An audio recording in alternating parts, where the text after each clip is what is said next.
Rupert Henry, off to Hobart, and a J65 two-handed. This is a little different from last time. Yeah, well, last time was on a Busan 48. It took us about 5 days to get there. But yeah, it's very different to the high-performance, fully crewed Grand Prix boats, that's for sure. So tell us a bit about the boat first before we talk a bit about the race. Well, the boat is what you call a fast cruiser racer. It's built with carbon fibre, but it's got a full timber fit out below and air conditioning, refrigeration, those sorts of things. Washing machine. And what's it weigh? 24 tonnes. Yeah, so it's built for fast comfort. And how's it going to go as a two-hander? It's quite a lot of boat to handle.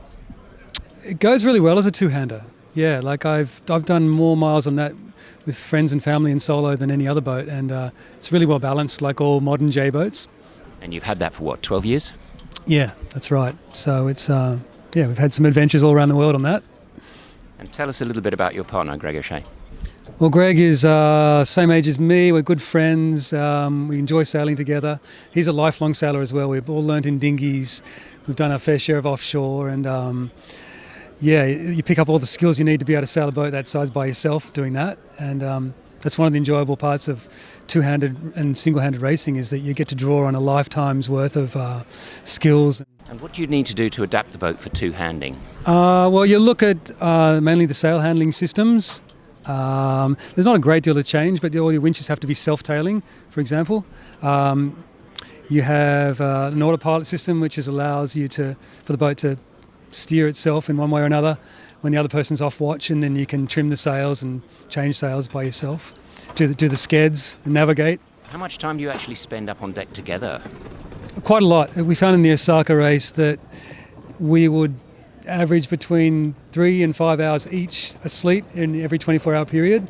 So if you add those two together, it's 8 or 9 hours. The rest of you together, because they're big boats and you've got to push them pretty hard, and they go better with two people sailing them than one, obviously. Yeah. And autopilots have come a long way, particularly through solo racing, Vendées and all those things. Tell us a little bit about what they can do now that really gives you sort of some peace of mind, if you like. So yeah, they're great, and they're a necessity when you're short-handed, because you have to do other things and free your hands up. The faster the boat and the more high performance a boat, the better an autopilot can do. So like a fully planing IMOCA 60, for example, the pilot can steer accurately and maybe as well as a person can, but they definitely don't provide you a performance advantage.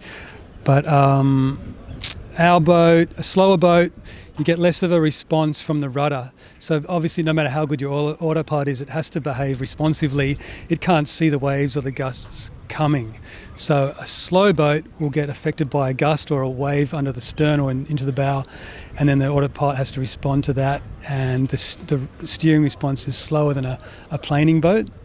So basically, we found the higher performance the boat, the better a job an autopilot would do. The weather obviously can change pretty rapidly in a race of this nature here. Do you find yourself needing to sort of think ahead a little bit about how you're going to change down sails and so on if a big hit starts coming in? Yeah, absolutely. We'll have, based on the expected weather, we'll have a set of sail changes laid out pretty much to Tasman Island, and we'll take or not take sails accordingly, and rig sails and not rig them accordingly. Yeah. But then, you can get, especially off the coast of Tasmania, you get unexpected breezes. So you have to be prepared for that. Yeah. And to all intents and purposes, though, you've basically got the same wardrobe as a normal fully crewed boat would be at that size, yes? The mainsail is very similar, but the headsails are furling. So we don't have a tough luffer. We have one fixed jib on the main headstay, and our smaller sails are furling on an inner forestay. So there's a storm jib that furls and unfurls and a staysail as well. So maximum of 3 headsails. And anything else you're sort of particularly looking forward to in the race? Well, I'm looking forward to not having too many big southerlies. Yeah, that boat two-handed into something heinous will be interesting.